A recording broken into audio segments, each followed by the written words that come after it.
Mommy, have you seen my doll? I want my doll, Mommy. Have you seen my doll, Mommy?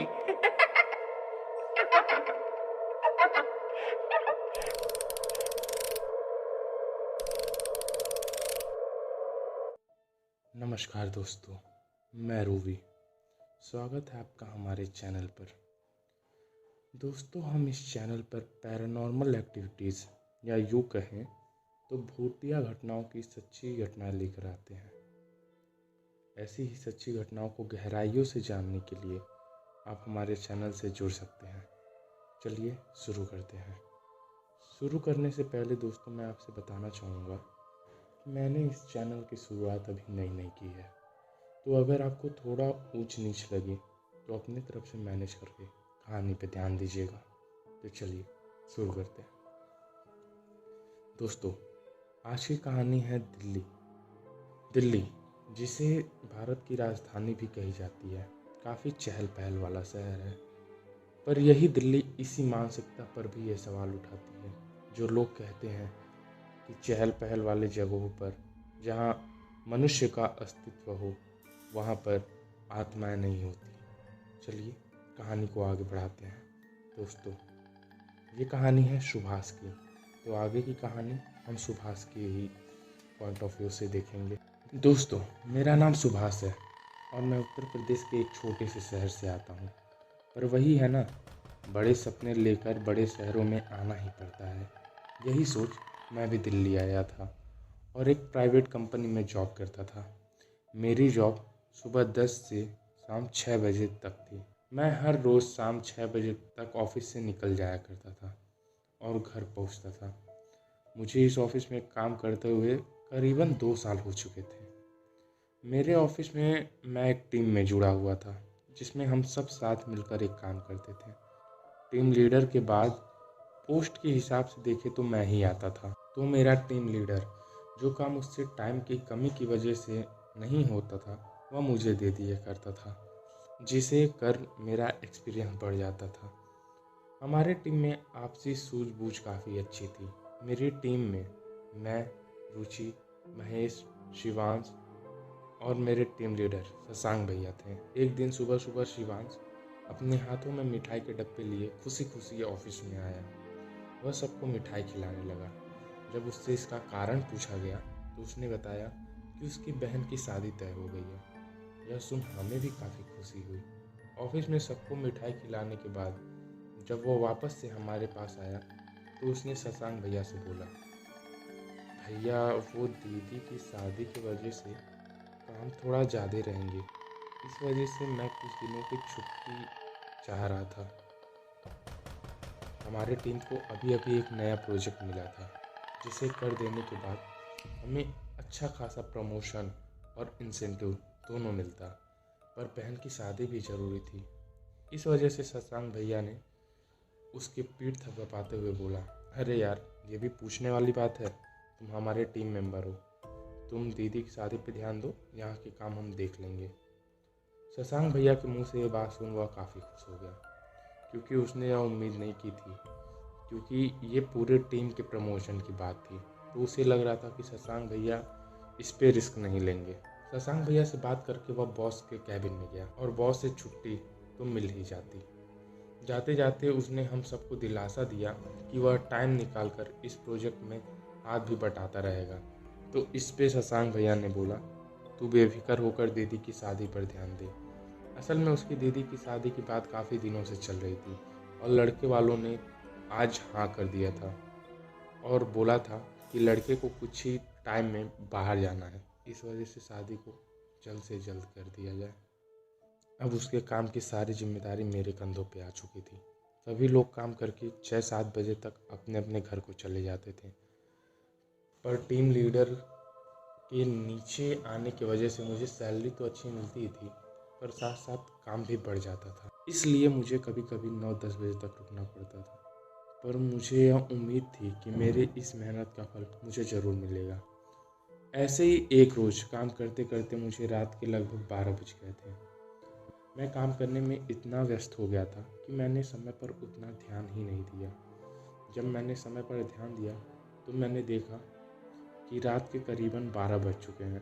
तो मैंने सोचा कि अभी इस काम को रख देते हैं, कल वापस से ऑफिस आकर के इसे पूरा कर लेंगे। और ये सोच मैं ऑफिस में ताला बंद कर चाबी वॉचमैन को देकर घर निकल गया। वह अगस्त का महीना होगा। मौसम काफ़ी ठंडा था, शायद बारिश होने वाली थी। ठंडी हवाएं चल रही थी और आसमान में बिजली हल्की हल्की कड़क रही थी। बिल्कुल सन्नाटा।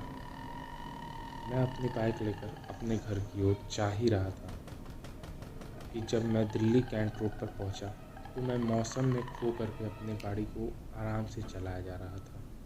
कुछ दूर जाकर मुझे एक औरत रोड किनारे रोते हुए दिखी। वह औरत रोड पर बैठ अपनी सर को दोनों पैरों के बीच छुपाए रो रही थी। पहले तो मुझे यह देख थोड़ा सा आश्चर्य हुआ कि इतनी रात में कोई औरत ऐसे बैठ कर क्यों रो रही है। मुझे ज़्यादा हैरानी इसलिए नहीं हुई क्योंकि दिल्ली जैसे शहर में अक्सर लड़कियां इतनी रात तक बाहर काम करती हैं। तो मुझे लगा कि लगता है इसे कोई परेशानी है और मदद की ज़रूरत है, तो क्यों ना मदद कर दी जाए। एटलीस्ट एक बार पूछ तो ली जाए कि आखिर उसे दिक्कत क्या है। इसी सोच के साथ मैंने उसके पास अपनी बाइक रोकी और बाइक पर बैठे बैठे ही उससे सवाल किया, क्या हुआ बहन, इतनी रात में ऐसे क्यों यहाँ बैठकर रो रही हो। मेरी आवाज़ सुन पहले तो उसने कोई जवाब नहीं दिया। फिर मैंने उससे दोबारा सवाल किया, बहन तुम इतनी रात में यहाँ अकेले क्यों बैठी हुई हो। मेरी आवाज़ सुन उसने अपने सर को धीरे से उठाते हुए बोला, वो कुछ चोर मेरे गहने चोरी करके और मुझे ऐसे ही रोड पर धक्का देकर मेरी गाड़ी को भी लेकर चले गए। क्या आप मुझे आगे तक छोड़ देंगे। मैंने बोला, क्यों नहीं, आओ बैठो। लड़की अपनी जगह से उठ कुछ देर तो वहीं खड़ी थी। मैंने फिर उससे बोला, क्या हुआ, आओ बैठो। तो वो फिर आकर के मेरे पीछे बाइक पर बैठ गई।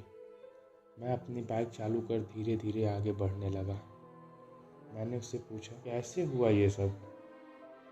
इस पे उसने कोई जवाब नहीं दिया। मैंने भी उससे ज़्यादा जोर ज़बरदस्ती नहीं किया क्योंकि मुझे कोई जवाब नहीं मिला था।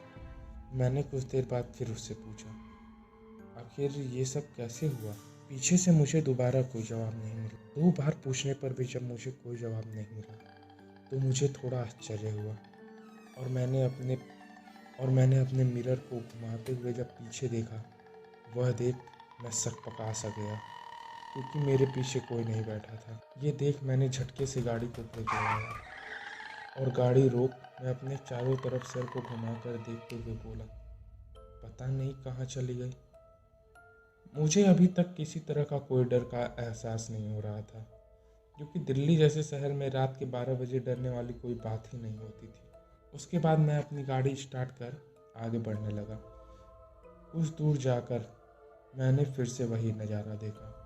वही लड़की वही कपड़े पहने हुए अपने दोनों घुटनों के बीच सर को दबाए रोड किनारे बैठकर सिसक कर रो रही थी। यह देख मेरे शरीर को एक झटका सा लगा।